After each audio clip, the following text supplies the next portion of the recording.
Kita udah bahas monitor 390Hz kemarin, dan sekarang monitor yang punya refresh rate di 540Hz. Gue pernah bilang lah sebelumnya kalau gue tuh nggak bisa ngerasain monitor 240Hz ke atas. Tapi ternyata gue harus tarik kata-kata tersebut sih ya. 540Hz itu kerasa banget beda ya sama 240Hz, bahkan 390Hz. Lancar banget, dan kebetulan juga masih ada PC yang nge-support dari spek si motor ini juga. PC ini emang powerful banget lah untuk jalanin game, dan kita udah pernah bahas juga. Main Valorant ini bisa stabil di 450 FPS lebih. Super minim blur bayangannya. Ini tanpa gue nyalain VRB juga udah oke banget. Karena ini layar TN, response time-nya jauh lebih kencang dari IPS. Dan gue pribadi cukup aja pakai standar tanpa nyalain VRB. Tapi memang di sini tuh ada beberapa settingan untuk gaming khusus yang beda dari monitor yang udah pernah gue tes sebelumnya. Di sini gue coba setting overdrive itu normal, VRB-nya gue offin, ultra low latency on. Tapi memang di mata gue settingan ini yang paling oke sih. Kalau misalnya nyalain e-sport mode itu menurut gue terlalu terang dan terlalu kontras, jadi terlalu sharp. Jadi kayak menurut gue sih nyaman di mata dengan settingan yang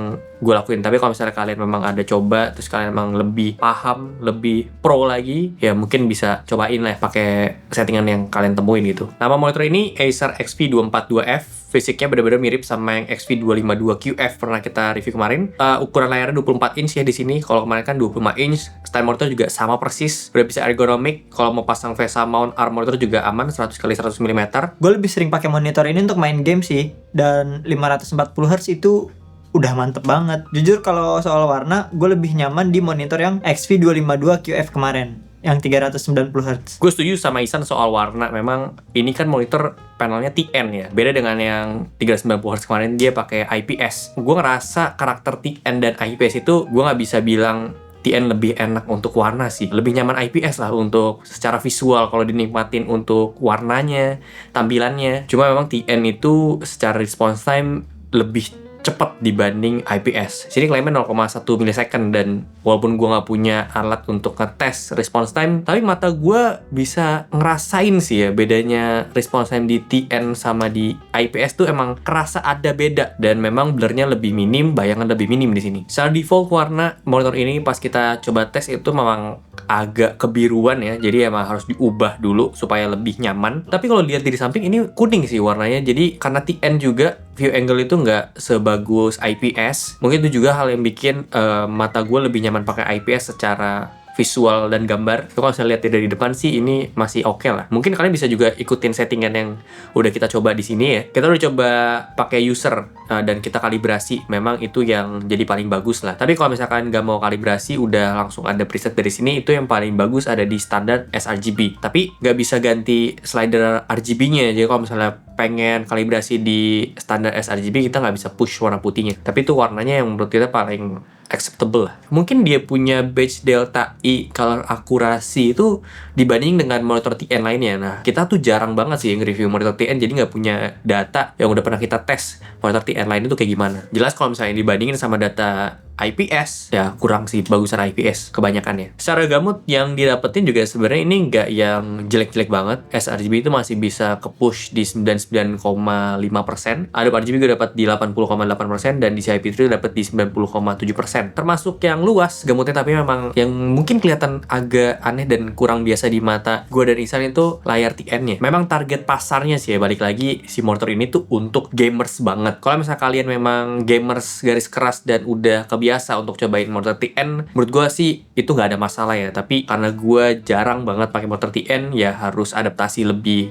lagi sih. Tapi gue akuin kalau misalnya gue coba untuk main game, ini beneran gokil sih monitornya, dan approve juga sih, karena ini kemarin dipakai di Predator League juga monitor ini. Itu kan kayak lomba e-sport terbesar yang punyanya Acer ya, dan skalanya internasional. Mereka pakai motor ini. Dan sebenarnya yang 252QF itu juga dipakai juga sih untuk si Predator League. Jadi antara dua monitor itu, makanya ini kita ada bandingin juga ya, monitor yang 390Hz sama yang 540Hz. Beda secara panel, beda secara Hz juga. Dan kalau gue boleh pilih, secara kebutuhan gue sih ya cukup pakai yang 390Hz. Karena IPS juga, jadi mata gue lebih kebiasa. Karena gue juga nggak terlalu pro-pro amat ya. Secara fisik memang kedua ini mirip banget, tapi kalian bisa bedain lah monitor dengan panel TN dan IPS, vibrance-nya, kontrasnya, view angle-nya, dan perbandingan soal harga juga beda sih. Beda banget. Tapi kalau kalian bener-bener udah beli monitor ini terus nggak jago mainnya, wah mungkin sih. Masa 9 juta nggak jago. Minimal skillnya naik lah. 9 juta dapat Full HD, lu bayangin, kayak ya niche banget sih. Tapi kalau misalnya gue coba cari ya, monitor TN 540Hz tuh harganya 12 jutaan sih, 12 juta ke atas 540Hz. Ada yang 500Hz OLED itu harganya 8 juta, 9 juta ada juga. Emang niche banget buat gamers parah. Bukan buat gue sih, tapi di sini 9 juta Full HD TN panelnya 540Hz 0,1 milisecond.